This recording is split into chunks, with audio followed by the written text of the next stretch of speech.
Assalamualaikum.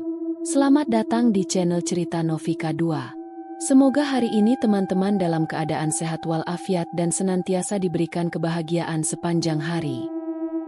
Hujan rintik-rintik membasahi jalan tanah yang membelah hamparan perkebunan tebu. Aroma tanah basah bercampur dengan bau khas daun tebu yang tertiup angin sore. Pak Riman duduk di kursi belakang mobil pick-up tua yang melaju pelan di atas jalan berlumpur. Matanya menelusuri ladang luas di kiri dan kanannya. Batang-batang tebu yang menjulang tinggi bergerak pelan, seolah berbisik di antara desiran angin. Ia menarik napas panjang. Hari ini adalah hari pertamanya sebagai mandor baru di perkebunan tebu ini. Pak Riman pria parubaya, berusia sekitar 45 tahun, dengan tubuh tegap dan kulit kecoklatan khas pekerja lapangan. Ia sudah bertahun-tahun bekerja di berbagai perkebunan, tapi baru kali ini ia ditempatkan di perkebunan yang terasa berbeda. Ia menggantikan Pak Karta, mandor sebelumnya yang menghilang secara misterius beberapa bulan lalu. Tidak ada yang tahu pasti apa yang terjadi. Sebagian orang bilang Pak Karta pergi tanpa pamit.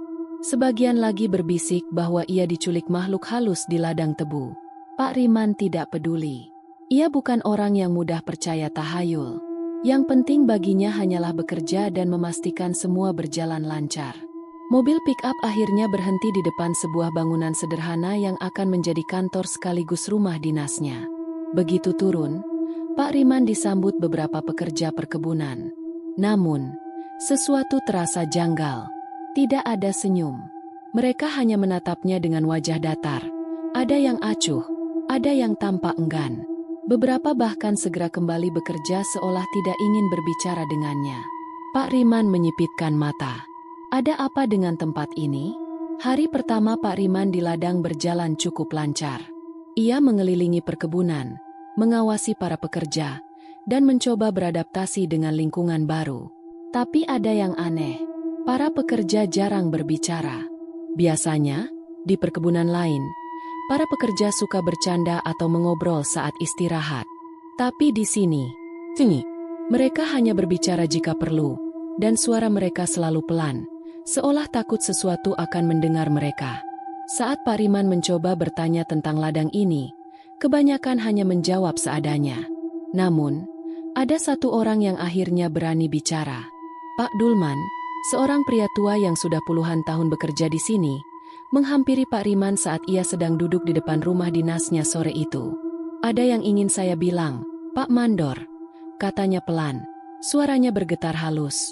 Pak Riman menatap pria itu dengan rasa ingin tahu. "Apa itu, Pak Dul?"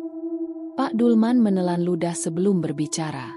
"Jangan bekerja sampai malam, Pak. Kalau matahari sudah tenggelam, sebaiknya pergi dari ladang." Pak Riman mengernyit. "Kenapa? Ada binatang buas?" Pak Dulman menggeleng. "Bukan binatang, Pak, tapi sesuatu yang lain." Pak Riman menahan tawa kecil. "Hantu, maksudnya?" Pak Dulman tidak tersenyum. "Ada sesuatu di ladang ini, Pak Mandor.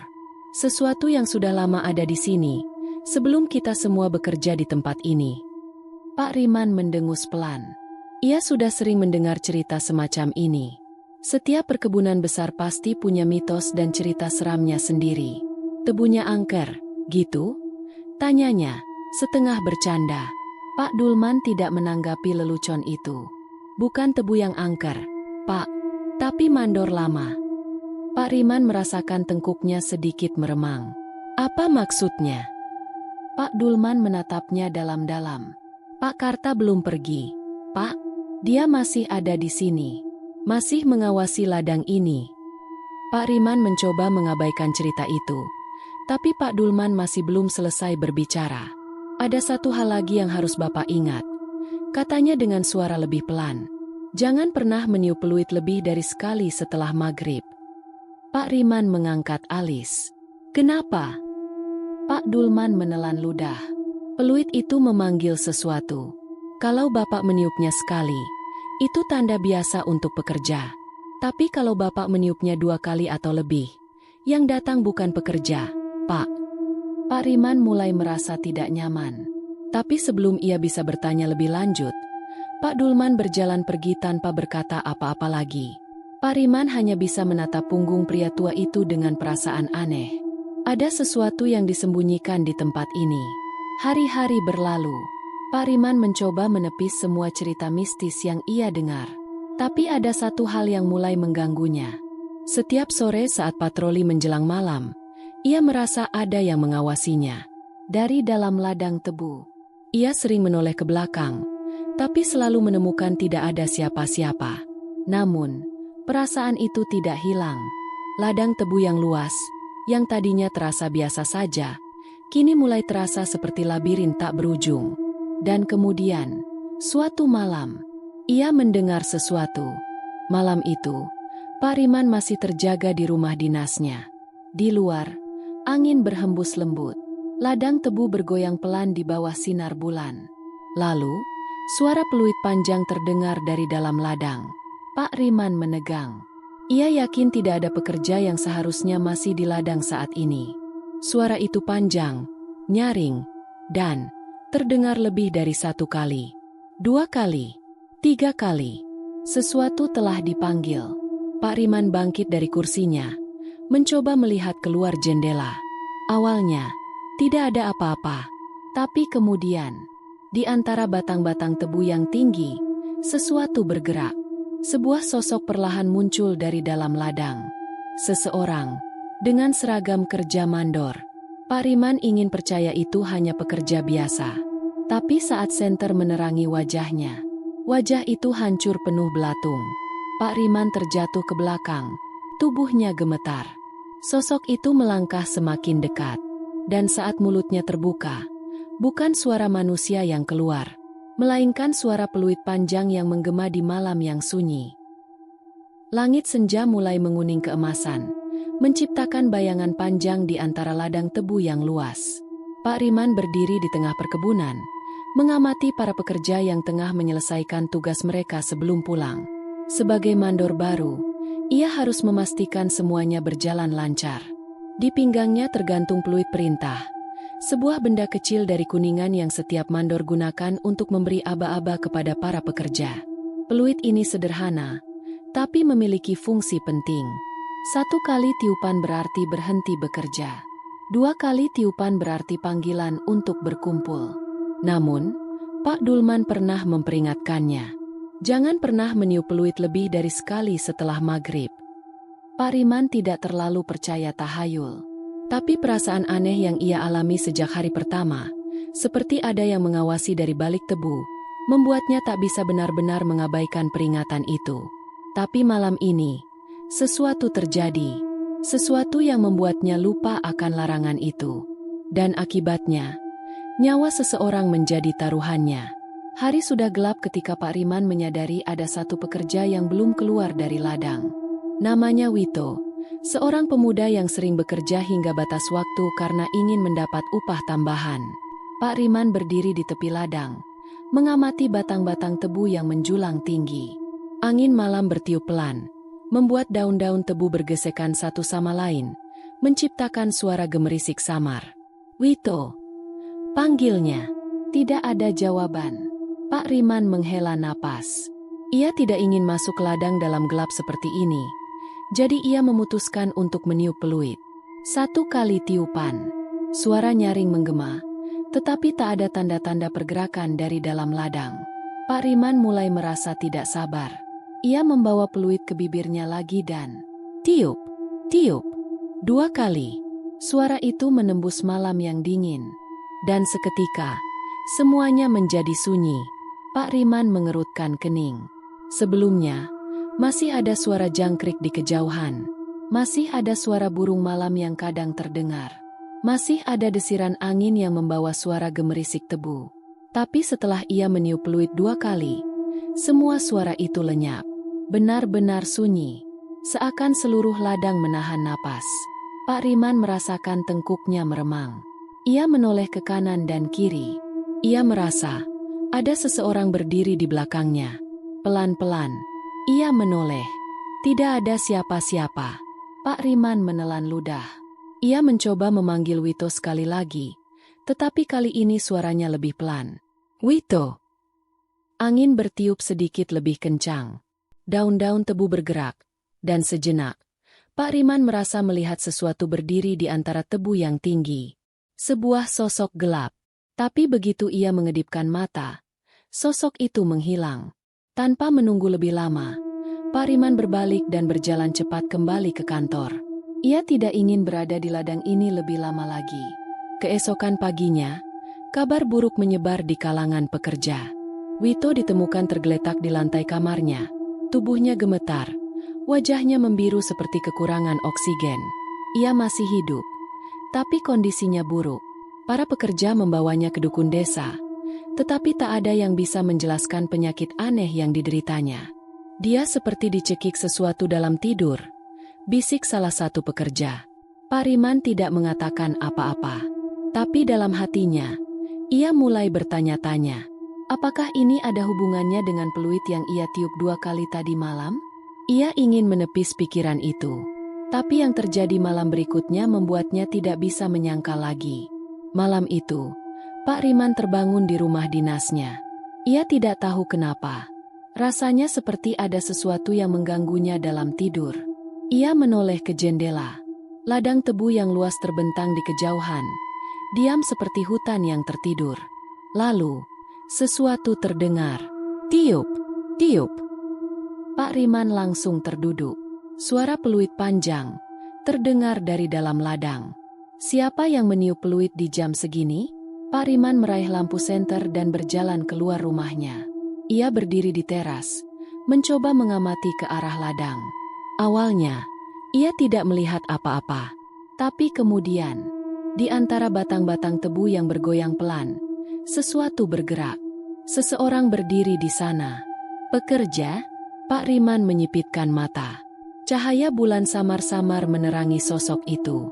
Pria itu berdiri dengan tubuh kaku, mengenakan seragam mandor tua. Pak Riman mengangkat senter dan menyorot ke arahnya. Dan saat cahaya menyapu wajahnya, wajah itu hancur, penuh belatung. Mata Pak Riman membelalak. Jantungnya seakan berhenti berdetak. Sosok itu berdiri diam, tetapi mulutnya terbuka. Dan dari dalamnya, terdengar suara peluit panjang yang tidak berasal dari bibirnya. Tiip!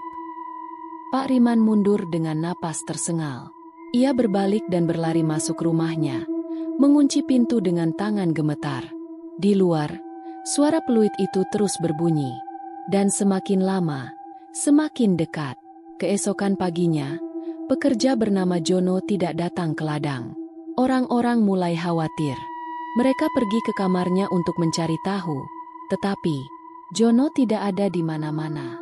Pintunya terbuka, tapi tempat tidurnya masih utuh, seolah ia tidak pernah tidur di sana semalam. Para pekerja mulai berbisik-bisik. Ladang telah mengambilnya, gumam salah satu pekerja dengan wajah pucat. Pak Riman menelan ludah. Wito jatuh sakit setelah ia meniup peluit 2 kali. Dan kini, setelah suara peluit itu terdengar di tengah malam, Jono menghilang. Apakah ini semua kebetulan? Atau ada sesuatu di ladang ini yang menginginkan tumbal? Pak Riman tidak tahu jawabannya. Tapi satu hal pasti, ia telah membuka sesuatu yang seharusnya tetap terkunci. Dan sekarang, ia tak bisa menghindarinya lagi. Pagi di perkebunan tebu terasa lebih berat dari biasanya. Matahari baru saja merangkak naik, tapi hawa dingin masih menyelimuti ladang yang luas. Aroma tanah basah bercampur dengan embusan angin yang meniup daun-daun tebu yang tinggi. Namun, di balik kesunyian pagi itu, ada sesuatu yang ganjil. Wito masih sakit, Jono masih hilang, dan para pekerja semakin diam. Mereka tidak membicarakan apa yang terjadi semalam. Mereka bekerja dengan kepala tertunduk, seolah takut membuka mulut. Seperti ada sesuatu yang lebih mengerikan daripada sekadar seorang pekerja yang menghilang. Pak Riman tidak bisa mengabaikan ini lagi. Ia harus mencari jawaban. Dan ia tahu, satu-satunya orang yang mungkin bersedia bicara adalah Pak Dulman. Pak Riman menemukan Pak Dulman sedang duduk di bangku kayu dekat gudang perkebunan. Pria tua itu tengah menghisap rokok kretek dengan tatapan kosong ke arah ladang. Saat Pak Riman duduk di sampingnya, ia tidak langsung bicara. Ia tahu, kalau ingin mendapatkan jawaban, ia harus menunggu. Pak Dulman membuang asapnya perlahan, lalu berbisik pelan. "Pak Jono hilang ya, Pak Mandor?" Pak Riman mengangguk. "Iya, kamu tahu kenapa?" Pak Dulman terdiam sejenak. Kemudian, dengan suara lebih lirih, ia berkata, "Pak Karta datang lagi, ya?" Jantung Pak Riman berdegup lebih cepat. "Maksudnya?" Pak Dulman menatapnya tajam. "Pak Mandor tahu siapa Pak Karta sebenarnya?" Pak Riman menggeleng. Pak Dulman menghela napas berat. Orang-orang bilang dia menghilang. Tapi itu tidak benar. Ia menoleh ke ladang. Matanya penuh kewaspadaan. "Pak Karta tidak pergi kemana-mana. Pak Mandor, dia masih di sini." Pak Riman menelan ludah. Ia tahu akan mendengar sesuatu yang buruk. Pak Dulman menghembuskan napas panjang sebelum melanjutkan. "Dulu, ladang ini tidak sesubur sekarang. Tanaman sering mati. Panen selalu gagal. Lalu, Pak Karta datang sebagai mandor baru, dan semuanya berubah." Pak Riman mendengarkan dengan seksama. Ladang tiba-tiba menjadi sangat subur. Hasil panen meningkat drastis. Hampir seperti keajaiban. Pak Dulman menatap lurus ke depan. Suaranya semakin pelan. "Tapi itu bukan keajaiban, Pak Mandor. Itu perjanjian." Pak Riman mengernyit. "Perjanjian dengan siapa?" Pak Dulman menoleh padanya. Matanya seperti menyimpan ketakutan lama. "Penunggu ladang." Pak Riman merinding. "Pak Karta membuat perjanjian supaya ladang ini selalu subur.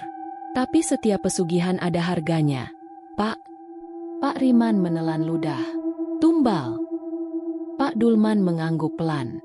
"Setiap beberapa waktu, harus ada seseorang yang dipersembahkan untuk ladang ini." Pak Riman merasa perutnya mual. "Awalnya," lanjut Pak Dulman, "Pak Karta patuh. Dia tidak peduli siapa yang hilang, selama ladang tetap subur dan panennya sukses. Tapi kemudian, giliran dia sendiri yang harus jadi tumbal." Pak Riman merasakan tengkuknya meremang. "Pak Karta mencoba lari," lanjut Pak Dulman dengan suara berat. "Dia tahu waktunya sudah habis. Dia tahu penunggu ladang akan datang menjemputnya." Pak Riman menahan napas. "Apa yang terjadi?" Pak Dulman menghisap rokoknya dalam-dalam, lalu menghembuskannya pelan. "Dia mati." Pak Riman menegakkan tubuhnya. "Mati? Maksudnya?" Pak Dulman mengangguk. "Kami tidak pernah menemukan jasadnya, Pak Mandor. Tapi malam itu, beberapa pekerja mendengar suara peluit panjang dari dalam ladang." Pak Riman merasakan keringat dingin mengalir di punggungnya. "Peluit?" Pak Dulman menatapnya dalam-dalam. "Iya, peluit Pak Karta. Mandor selalu punya peluit sendiri. Tapi setelah malam itu, tidak ada yang pernah melihatnya lagi." Pak Riman terdiam. Pak Dulman mengusap wajahnya. Sejak saat itu, para pekerja percaya bahwa Pak Karta tidak benar-benar mati. Pak Riman menatapnya tajam. "Maksudmu?" Pak Dulman menatap lurus ke ladang tebu. Matanya penuh ketakutan. "Pak Karta masih ada di sini, Pak Mandor. Ia masih menjadi mandor di ladang ini." Pak Riman merasa darahnya berdesir. Ia teringat sesuatu. Peluit. Malam itu, ia meniup peluit 2 kali. Dan setelah itu, semuanya menjadi sunyi. Suara peluit panjang yang ia dengar di tengah malam. Sosok mengerikan dengan wajah penuh belatung yang ia lihat di antara tebu. Apakah itu Pak Karta? Pak Dulman melihat ekspresi wajahnya dan tahu bahwa Pak Riman sudah menyadari sesuatu. "Bapak, pernah meniup peluit setelah maghrib?" tanyanya pelan. Pak Riman tidak menjawab, tapi raut wajahnya cukup menjelaskan. Pak Dulman menggelengkan kepala dengan wajah ngeri. "Bapak sudah memanggilnya?" Pak Dulman mencengkeram lengan Pak Riman. "Pak Mandor, dengarkan saya baik-baik. Setiap kali seseorang meniup peluit lebih dari sekali setelah maghrib, Pak Karta akan datang." Pak Riman mulai merasa mual. Sekarang semuanya masuk akal. Wito jatuh sakit setelah ia meniup peluit. Jono menghilang setelah suara peluit panjang terdengar di tengah malam. Dan setiap kali ia merasa diawasi di ladang, Ia tidak pernah melihat siapapun. Mungkin karena yang mengawasinya bukan manusia. Hari itu berlalu dengan cepat. Tapi pikiran Pak Riman masih dipenuhi rasa takut. Malam pun tiba. Ia mencoba tidur, tetapi matanya terus terbuka. Ia merasa tidak aman. Dan firasatnya benar. Karena tepat tengah malam, suara peluit panjang kembali terdengar dari dalam ladang. Pak Riman langsung terduduk. Ia tahu itu bukan pekerja. Dengan tangan gemetar, ia melangkah ke jendela dan menyingkap tirainya sedikit. Ladang tebu tampak diam dalam gelap. Tapi di tengah ladang yang sunyi, seseorang berdiri di sana. Seseorang dengan seragam mandor tua. Pak Riman mencoba meyakinkan dirinya bahwa itu hanya bayangan. Tapi lalu, sosok itu mulai bergerak. Langkahnya lambat, menyeret, seolah kakinya berat. Dan ketika cahaya bulan menerangi wajahnya, wajah itu bukan wajah manusia lagi. Pak Karta telah kembali. Pak Riman ingin menjerit, tapi tubuhnya membeku. Sosok itu menatap langsung ke arahnya. Dan kemudian, dari dalam ladang, peluit panjang kembali terdengar. Malam itu, langit pekat tanpa bintang. Angin dingin berembus pelan, membawa suara gemerisik daun tebu yang bergoyang di dalam kegelapan. Pak Riman berjalan sendirian di tengah lorong sempit perkebunan. Sesekali menyorotkan senternya ke arah tanaman yang menjulang tinggi. Ia tengah melakukan patroli malam, sebuah rutinitas yang biasanya terasa biasa saja. Tapi tidak malam ini. Sejak ia meninggalkan rumah dinasnya, ia merasa ada sesuatu yang tidak beres. Udara terasa lebih berat. Seperti ada sesuatu yang mengawasinya dari balik kegelapan ladang. Sejak perbincangannya dengan Pak Dulman tadi pagi, pikirannya tak bisa tenang. Tentang Pak Karta, tentang pesugihan, tentang peluit yang ia tiup 2 kali. Dan kini, malam ini, ia merasa bahwa ia telah memanggil sesuatu yang seharusnya tidak datang. Lalu, langkahnya terhenti. Di depan, di ujung lorong tebu yang gelap, seseorang berdiri diam. Pak Riman menatap sosok itu dengan mata menyipit. Dari kejauhan, ia bisa melihat bahwa pria itu mengenakan seragam kerja mandor, baju lapangan lengan panjang berwarna kusam, celana panjang yang kotor oleh tanah, dan sebuah topi lebar yang menutupi wajahnya. Ia berdiri diam, tubuhnya kaku. Siapa itu? Sejenak, Pak Riman berpikir bahwa itu adalah salah satu pekerja yang tersesat atau masih bekerja hingga larut. Tapi siapa yang berani tetap di ladang tengah malam begini? Pikirnya. Perasaan tidak enak mulai menjalar di dalam dadanya. Pak Riman menghela napas, mencoba mengusir ketakutan yang mulai merayapi pikirannya. Ia mengangkat senter dan melangkah perlahan mendekati sosok itu. "Hei, siapa di sana?" panggilnya. Tidak ada jawaban. Sosok itu tetap diam di tempatnya, tidak bergerak sedikit pun. Pak Riman semakin mendekat, kali ini dengan langkah lebih hati-hati. "Kalau kamu pekerja, pulanglah. Ini sudah malam," katanya lagi. Suaranya sedikit gemetar, tapi sosok itu tetap tidak merespons. Pak Riman mulai merasakan ada yang tidak beres. Tangannya mencengkeram senter lebih erat. Lalu ia mengarahkannya tepat ke wajah sosok itu. Cahaya menyapu wajah yang tersembunyi di bawah topi lebar. Dan saat itu juga, Pak Riman menyesali keputusannya untuk mendekat. Apa yang ia lihat bukan wajah manusia. Kulit sosok itu hancur, penuh belatung yang menggeliat keluar dari lubang-lubang di pipinya. Matanya kosong, hitam legam seperti lubang tanpa dasar. Daging di sekitar mulutnya mengelupas, menyisakan rahang yang terbuka lebar, seolah akan menelan apapun yang ada di hadapannya. Pak Riman ingin berteriak, tapi suaranya tercekat di tenggorokan. Sosok itu tiba-tiba mengangkat wajahnya, menatap langsung ke arahnya. Lalu, mulutnya bergerak, tapi tidak ada suara yang keluar. Sebagai gantinya, suara peluit panjang menggema di sekeliling ladang. Peluit itu tidak berasal dari mulutnya, tapi dari udara di sekelilingnya. Seolah-olah ladang itu sendiri yang meniup peluitnya. Pak Riman merasa tubuhnya membeku. Ia ingin bergerak, ingin lari, tapi kedua kakinya seperti tertanam di tanah. Sosok itu mulai melangkah mendekatinya. Pak Riman akhirnya berhasil menguasai tubuhnya. Dengan panik, ia berbalik dan berlari sekuat tenaga menyusuri lorong sempit di antara tebu. Langkahnya berat, jantungnya berdebar kencang. Tapi yang lebih mengerikan, ia bisa mendengar sesuatu yang mengikutinya. Langkah berat berdenting di tanah, seperti seseorang dengan tubuh kaku yang menyeret kakinya. Hah, hah, dan suara napas panjang, panas, berat, dekat. Pak Riman tidak berani menoleh. Ia tahu makhluk itu ada tepat di belakangnya. Ia berlari semakin cepat, menabrak batang-batang tebu yang tajam, tapi rasa takutnya lebih besar dari rasa sakit. Ia bisa melihat cahaya lampu di kejauhan. Itu kantor utama perkebunan. Sedikit lagi, tapi kemudian, langkahnya terhenti. Jalannya tertutup. Di depannya, tebu-tebu berdiri lebih rapat dari sebelumnya, seperti tembok yang menutup jalur keluar. Dadanya naik turun dengan napas terputus-putus. Lalu, di belakangnya, suara peluit panjang kembali terdengar. Pak Riman tidak punya pilihan. Ia berbalik perlahan. Dan di sana, hanya berjarak beberapa langkah darinya, sosok itu berdiri diam. Lebih dekat, lebih jelas. Pak Karta, atau sesuatu yang menggunakan tubuhnya, sedang menatapnya. Peluitnya masih tergantung di leher, penuh noda hitam seperti terbakar. Tiba-tiba, makhluk itu mengulurkan tangannya. Jarinya panjang, kukunya hitam dan tajam. Lalu, mulutnya bergerak kembali, dan suara peluit berbunyi lebih keras, menusuk telinga. Pak Riman menjerit dan menutup telinganya. Dunia berputar.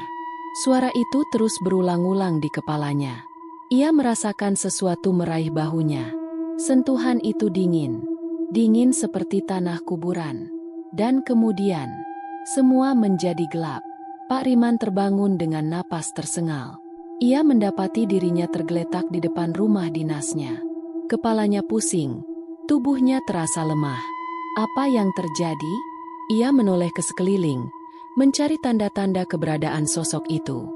Tapi ladang tebu terlihat seperti biasa. Tidak ada siapa-siapa. Seolah semua yang terjadi tadi hanyalah mimpi buruk. Tapi, apakah benar hanya mimpi? Ia menatap tangannya. Dan di sana, ada bekas cengkraman hitam di bahunya. Pak Riman bergidik. Ini bukan hanya mimpi. Ia tahu, Pak Karta masih ada di sana. Dan sekarang, ia tahu bahwa Pak Riman telah melihatnya. Hujan gerimis menyelimuti desa kecil di pinggir perkebunan tebu. Udara dingin menusuk kulit, membawa aroma tanah basah yang bercampur dengan bau khas tebu yang tertiup angin. Pak Riman berjalan cepat di jalan tanah berbatu, sesekali menoleh ke belakang, memastikan tidak ada yang mengikutinya. Sejak kejadian semalam, pertemuannya dengan sosok mengerikan yang menyerupai Pak Karta, ia tidak bisa tinggal diam. Ia tahu bahwa jawaban tentang kutukan ladang ini harus ditemukan. Dan satu-satunya orang yang mungkin bisa membantunya adalah Mbah Wiryo, sesepuh desa yang konon menyimpan semua rahasia tentang tanah ini. Pak Riman tiba di rumah Mbah Wiryo, sebuah rumah joglo tua dengan dinding kayu yang sudah lapuk dimakan usia. Di beranda, seorang pria tua duduk di kursi bambu, tubuhnya kurus, kulitnya penuh keriput, tetapi matanya tajam seperti seseorang yang telah melihat lebih banyak dari yang seharusnya. "Kau sudah datang, Nak?" Suara Mbah Wiryo berat dan dalam, seolah ia sudah tahu Pak Riman akan datang sebelum pria itu mengetuk pintu. Pak Riman menelan ludah. "Mbah, saya butuh jawaban. Tentang ladang itu. Tentang Pak Karta." Mbah Wiryo terdiam sejenak, menghisap rokok lintingannya sebelum menghembuskan asap ke udara. "Kau sudah bertemu dengannya?" tanyanya tanpa basa-basi. Pak Riman mengangguk. Wajahnya masih pucat. "Saya melihatnya. Tapi yang saya lihat bukan lagi manusia, Mbah. Itu sesuatu yang lain." Mbah Wiryo mendengus pelan. "Kau telah membuka pintu yang seharusnya tetap tertutup, Nak." Pak Riman mengernyit. "Apa maksudnya?" Mbah Wiryo menatapnya tajam, lalu berkata, "Ladang itu telah dikutuk. Dan kau, Riman, telah menjadi bagian dari kutukan itu." Mbah Wiryo mulai bercerita. "Dulu, Sebelum perkebunan ini menjadi luas seperti sekarang, tanah ini adalah tanah mati. Tidak ada tanaman yang bisa tumbuh subur di sini. Tanahnya keras, tandus, dan siapapun yang mencoba bertani selalu gagal. Pak Riman mendengarkan dengan saksama. Sampai akhirnya, seorang mandor pertama di tempat ini melakukan perjanjian dengan sesuatu yang lebih tua dari ladang itu sendiri. Pak Riman bergidik. Sesuatu. Mbah Wiryo mengangguk pelan. Penunggu ladang. Pak Riman mulai merasa tidak nyaman. Mandor pertama itu melakukan pesugihan. Ia memanggil kekuatan dari alam lain, melakukan ritual di tengah ladang, dan menumbalkan sesuatu agar tanah ini menjadi subur. Pak Riman merasakan bulu kuduknya meremang. Apa yang dijadikan tumbal? Mbah Wiryo menghela napas dalam. Nyawa manusia. Pak Riman merasa darahnya berdesir. Setiap beberapa tahun, ladang ini harus diberi darah agar tetap subur. Jika tidak, tebu akan mati, dan bencana akan menimpa desa. Pak Riman mulai mengerti. Jadi, setiap mandor yang bekerja di ladang ini, Mbah Wiryo menatapnya dalam-dalam. Setiap mandor yang mengambil alih ladang ini, secara tidak sadar menjadi bagian dari perjanjian itu. Mandor-mandor sebelum Pak Karta. Suara Mbah Wiryo semakin pelan. Mereka tidak punya pilihan. Mereka tahu bahwa kalau mereka tidak menyerahkan tumbal, mereka sendiri yang akan diambil. Pak Riman menahan napas. Pak Karta? Mbah Wiryo mengangguk. Dia mencoba lari. Dia tidak ingin mengikuti jejak mandor-mandor sebelumnya. Tapi penunggu ladang tidak akan membiarkan kontraknya dilanggar. Pak Riman mulai menyadari sesuatu. Jadi, malam itu, Pak Karta dibunuh oleh sesuatu di ladang. Pak Riman merasa perutnya mual. Mbah Wiryo mengangguk. Arwahnya tidak pernah pergi. Karena perjanjian itu belum selesai. Ladang masih butuh penjaga. Pak Riman menelan ludah. Dan sekarang, saya mandor baru. Mbah Wiryo menghisap rokoknya. Lalu menatap Pak Riman dengan mata tajam. Ya, Riman. Sekarang, giliranmu. Pak Riman terdiam lama. Apa yang harus saya lakukan, Mbah?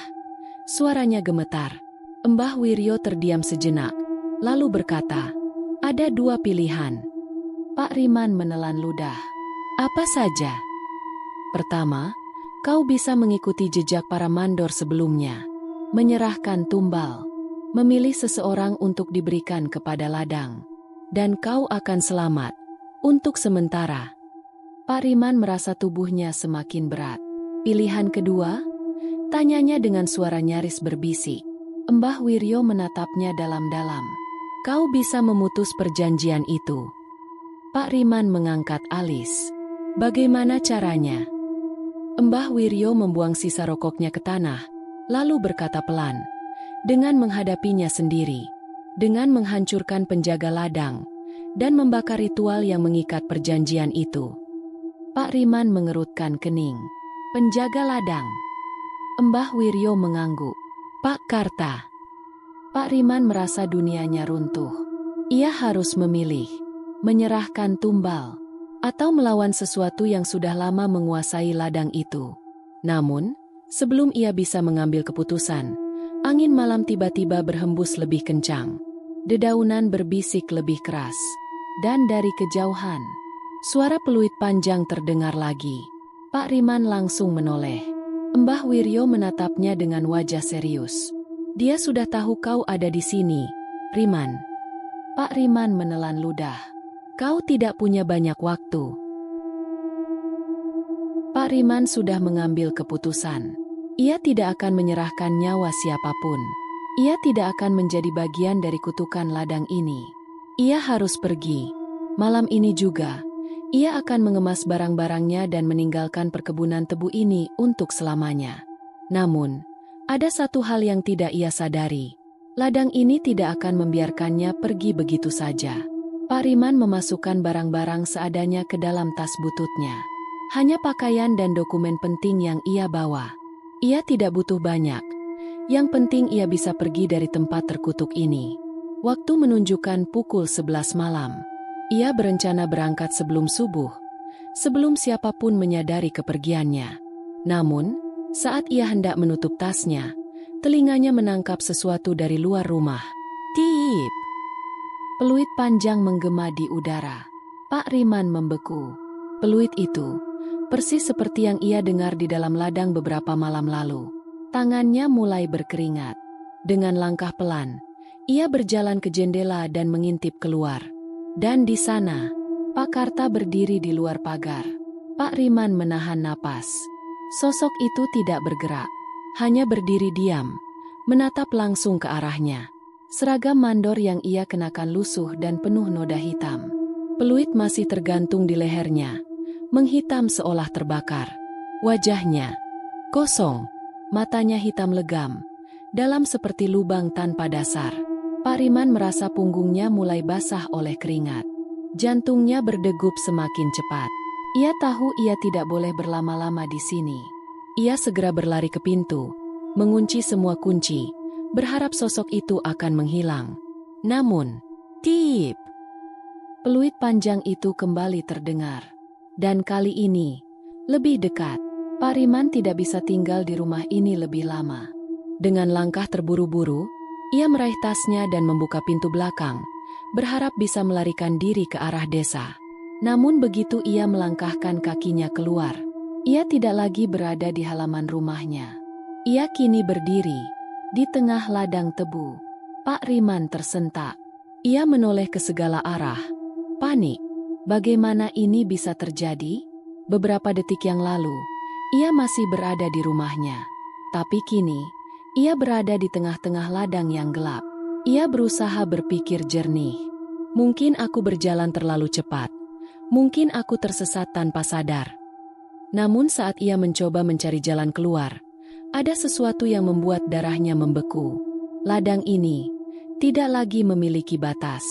Ia berjalan ke satu arah, tapi tidak ada jalan keluar.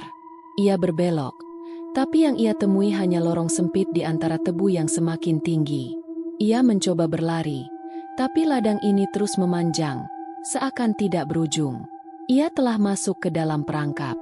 Pak Riman berdiri di tengah ladang, napasnya memburu. Dan kemudian, langkah berat terdengar di kejauhan. Duk, duk, duk. Pak Riman merasakan bulu kuduknya berdiri. Langkah itu berat, seperti seseorang yang menyeret kakinya di atas tanah. Pak Riman tidak berani bergerak. Ia hanya bisa berdiri di tempat, menunggu sesuatu yang akan muncul dari balik tebu. Semakin lama, suara itu semakin mendekat. Duk, duk, duk. Lalu, sesuatu mulai tampak di antara batang-batang tebu yang tinggi. Sepasang kaki. Pak Riman menahan napas. Dari balik lorong tebu yang gelap, sosok itu perlahan keluar dari bayangan. Pak Karta. Tubuhnya kini terlihat lebih jelas. Kulitnya semakin pucat, hampir kehijauan. Tangan dan kakinya penuh luka membusuk, seolah dagingnya mulai terkelupas dari tulang. Mulutnya terbuka, tapi tidak ada suara yang keluar. Namun, udara di sekitarnya dipenuhi suara peluit panjang yang bergema dari segala arah. Pak Riman tidak bisa bergerak. Tapi saat Pak Karta mulai melangkah lebih dekat, ia memaksa tubuhnya untuk berlari. Pak Riman berlari tanpa tujuan, menabrak batang-batang tebu yang tajam. Darah mulai mengalir dari lengannya yang tergores, tapi ia tidak peduli. Ia hanya ingin keluar dari ladang ini. Tapi anehnya, semakin ia berlari, semakin jauh jalan keluar terasa. Tebu-tebu tidak berhenti bertambah banyak. Jalan yang ia lewati tertutup dengan sendirinya. Ia mulai merasa sesak, seolah ladang ini ingin menelannya hidup-hidup. Dan di belakangnya, suara langkah berat masih terus mengikutinya. Setelah berlari entah berapa lama, Pak Riman akhirnya melihat sesuatu yang berbeda. Cahaya. Di kejauhan, ia melihat sinar remang-remang, seperti lampu yang menggantung di sebuah gubuk tua. Dengan sisa tenaganya, ia berlari ke arah cahaya itu. Saat ia semakin dekat, ia menyadari bahwa gubuk itu tidak seharusnya ada di sini. Ia telah berkeliling ladang berkali-kali, dan ia yakin tidak ada bangunan di tengah ladang. Namun kini, sebuah gubuk kayu tua berdiri di hadapannya. Dengan tangan gemetar, Pak Riman membuka pintu gubuk itu. Dan saat ia masuk, sesuatu yang tidak ia duga menunggunya. Di dalam gubuk, hanya ada satu ruangan kecil. Dan di tengah-tengahnya, sebuah altar tua yang dipenuhi sesajen. Lilin-lilin yang hampir habis masih menyala redup, menerangi dinding yang penuh coretan aneh. Dan di atas altar itu, tergantung sebuah peluit tua yang sama persis seperti milik Pak Karta. Pak Riman merasa tubuhnya gemetar. Ia telah menemukan pusat dari kutukan ini. Dan sebelum ia bisa melakukan sesuatu, dari balik pintu gubuk, suara peluit panjang kembali terdengar. Pak Karta telah menemukannya.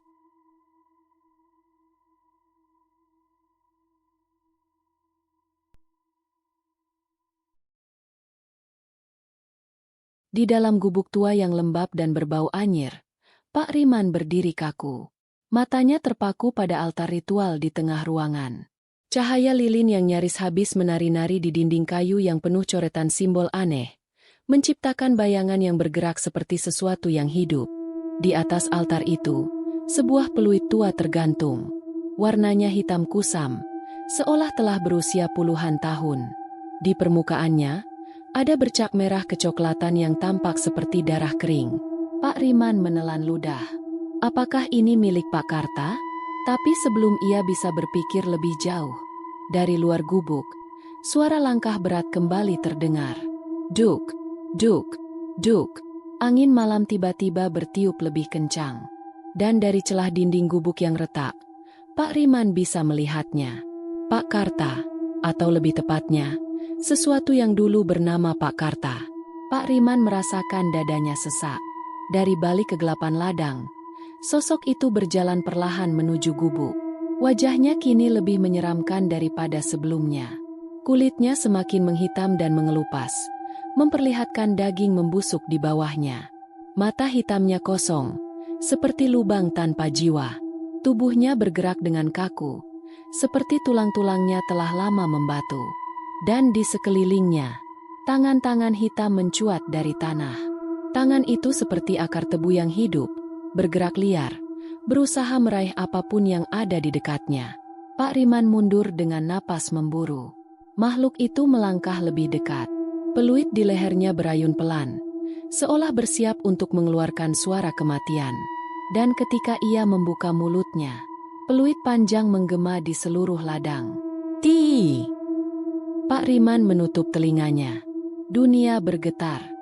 Udara terasa lebih berat, seperti ada kekuatan besar yang melingkupinya.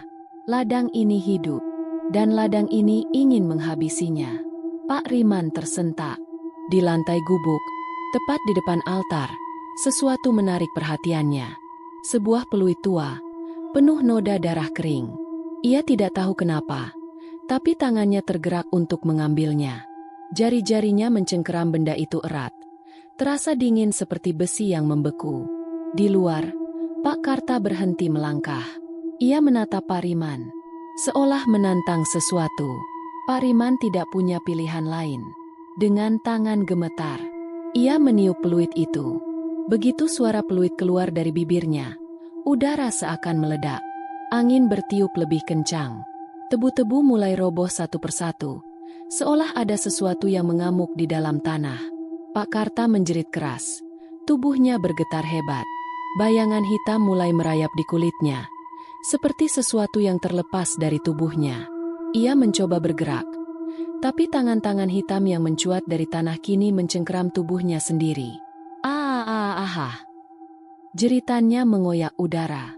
Tubuhnya perlahan berubah menjadi abu hitam, tersedot ke dalam tanah seperti ia sedang ditelan oleh ladang itu sendiri.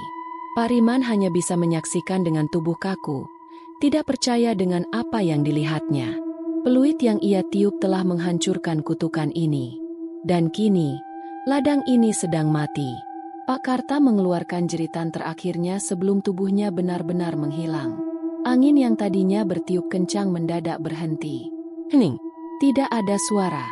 Tidak ada gerakan. Ladang ini kini benar-benar mati. Pak Riman jatuh terduduk. Napasnya tersengal. Ia selamat. Tapi ia tahu, sesuatu telah berubah. Pagi itu, kabut tebal menyelimuti desa. Suasana terasa lebih dingin dari biasanya, seolah-olah ada sesuatu yang belum benar-benar pergi dari tempat ini. Di tepi desa, seorang warga yang hendak pergi ke ladang melihat sesuatu di pinggir jalan tanah. Seseorang tergeletak di sana. Dengan rasa waspada, warga itu mendekat dan terkejut mendapati Pak Riman tergeletak pingsan dengan tubuh penuh luka gores dan pakaian lusuh berlumuran tanah. Beberapa warga segera membawa Pak Riman ke rumah kepala desa. Saat ia sadar, ia mendapati dirinya berbaring di atas tikar dengan tubuh nyaris tidak bisa digerakkan. Mbah Wiryo duduk di dekatnya, menatapnya dengan mata yang penuh pertanyaan. "Kau masih hidup, Riman?" katanya pelan. Pak Riman hanya bisa menatap kosong ke langit-langit, mengulang kembali semua yang terjadi di dalam kepalanya. Pak Karta, peluit, ladang yang runtuh. Apakah semua itu benar-benar sudah berakhir? Beberapa hari kemudian, kabar tentang ladang tebu yang hancur menyebar cepat. Perusahaan perkebunan menutup tempat itu secara permanen. Tidak ada lagi pekerja yang datang. Tidak ada lagi panen. Ladang itu dibiarkan kosong, ditinggalkan begitu saja. Namun, meskipun semuanya tampak berakhir, teror itu belum selesai. Beberapa minggu setelah kejadian itu, seorang pria desa bernama Sarman melewati bekas ladang itu saat hendak menuju sawah. Ia tahu bahwa tempat itu kini telah ditinggalkan, hanya menyisakan tanah kosong yang luas dengan sisa-sisa batang tebu yang mati. Namun, ketika ia menoleh ke tengah ladang yang telah kosong, ia melihat sesuatu yang tidak seharusnya ada. Seorang pria tua berdiri di sana. Jantung Sarman berdetak lebih cepat. Pria itu mengenakan seragam mandor tua, lusuh dan berdebu. Ia berdiri diam di tengah lahan kosong, tidak bergerak, tidak berbicara. Sarman menelan ludah. Siapa itu? Dengan langkah ragu, ia berjalan lebih dekat. Tapi semakin dekat, udara di sekelilingnya terasa lebih dingin. Seperti ada sesuatu yang tidak seharusnya berada di dunia ini. Sarman berdiri beberapa meter dari pria itu. Wajahnya tertutup bayangan topinya, tapi ia merasa pria itu sedang menatapnya. Jantungnya berdegup kencang. Ia ingin berbalik, ingin lari, tapi tubuhnya terasa berat. Lalu, sesuatu terjadi. Pria itu perlahan mengangkat tangannya. Di tangannya, ada sebuah peluit hitam kusam yang menggantung di lehernya. Dengan gerakan lambat, pria itu memasukkan peluit ke dalam mulutnya. Sarman ingin berteriak agar pria itu berhenti. Namun sebelum ia sempat berkata apa-apa, "Tipi!" Suara peluit panjang menggema di seluruh ladang. Sarman menutup telinganya. Tubuhnya gemetar hebat. Namun saat ia membuka matanya kembali, pria itu telah menghilang. Lenyap. Seperti kabut yang tertiup angin. Sarman berdiri di tempatnya. Tubuhnya masih gemetar. Ia tidak tahu apa yang baru saja terjadi. Namun saat ia menoleh kembali ke ladang kosong itu, sesuatu yang mustahil terjadi. Tebu mulai tumbuh kembali. Batang-batang hijau mulai menyembul dari tanah, bergerak seolah-olah mereka ditanam oleh tangan tak terlihat. Sarman mundur perlahan. Matanya tidak bisa berpaling dari ladang itu yang kini hidup kembali, tanpa ada yang menanamnya. Ia akhirnya berlari pulang, ketakutan. Namun satu hal kini ia tahu dengan pasti. Ladang itu tidak akan pernah benar-benar mati. Dan mandor lama itu masih menjaga perjanjiannya selamanya.